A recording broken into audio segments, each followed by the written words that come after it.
আমরা উৎপাদন এবং আমদানির যে বিশ্লেষণ দেখেছি, বাংলাদেশ কেন্দ্রীয় ব্যাংকের যে ডেটা আমরা পর্যালোচনা করেছি, আমরা দেখেছি গড় আমদানির তৈরি হয়েছে গত বছরের থেকেও প্রায় 40% বেশি, যদি সামগ্রিকতার বিবেচনায় আমরা জিনিসগুলোকে দেখি। অতএব এবং বাজারের মূল্য স্থিতিশীল থেকে নিম্নগামী, তো আমরা এক্সপেক্ট করি যে ইনশাআল্লাহ বাজার স্থিতিশীল থাকবে। মাননীয় উপদেষ্টা, যখন রমজান শুরু হবে তখন ইলেকশনের পরে নতুন গভর্নমেন্ট ফর্ম করবে, আমরা এটা ধারণা করেই নিতে পারি।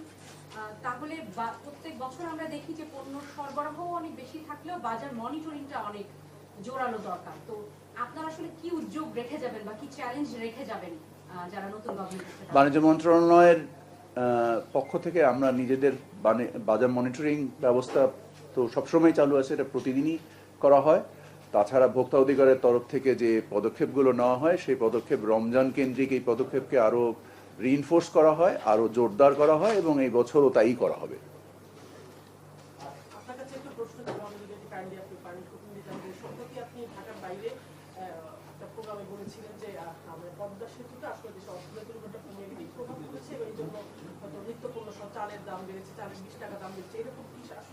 আমার মনে হয় যে আমরা অসুবিধা নেই, I am happy to reply this. Ramzan specific question হলে ভালো হয়। আচ্ছা, আপনারা নিশ্চয়ই জানেন যে 2008 সালে যখন শেখ হাসিনা ক্ষমতায়িত হন, তখন আমাদের আন্তর্জাতিক দেনা ছিল 2 লক্ষ কোটি টাকা। সেটা এবছর এসে উপনীত হয়েছে 23 লক্ষ কোটি টাকার উপরে।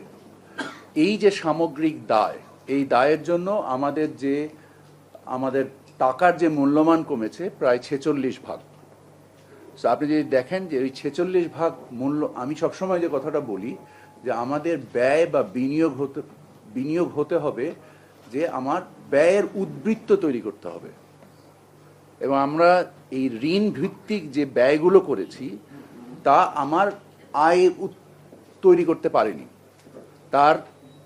তার ফলে আমার টাকার অবমূল্যায়ন হয়েছে এবং আমার বিভিন্ন রকমের দীর্ঘমেয়াদী দায় তৈরি হয়েছে, যে কারণে আমাদেরকে IMF এর কাছ থেকেও অর্থ সাহায্য নিতে হয়েছে, মানে লোন নিতে হয়েছে, সাহায্য তারা লোন নিতে হয়েছে। আপনারা জানেন যে বিগত আওয়ামী সরকারই প্রায় $4 বিলিয়ন যে একটা অর্থ সাহায্য বা অর্থ লোনের যে প্রচেষ্টা চালিয়েছিল, এই সামগ্রিকতার বিচারে শুধু যে পদ্মা সেতু তা না, এটা কর্ণফুলী টানেলও, এটা পদ্মা ব্রিজের যে রেল সেতু লাগানো হয়েছে, যে পায়রা বন্দর করা হয়েছে, যে জায়গায় মাত্র 4 মিটার ড্রাফট, ওইটা কি পোর্ট না ঘাট, এটাও একটা চিন্তার বিষয়।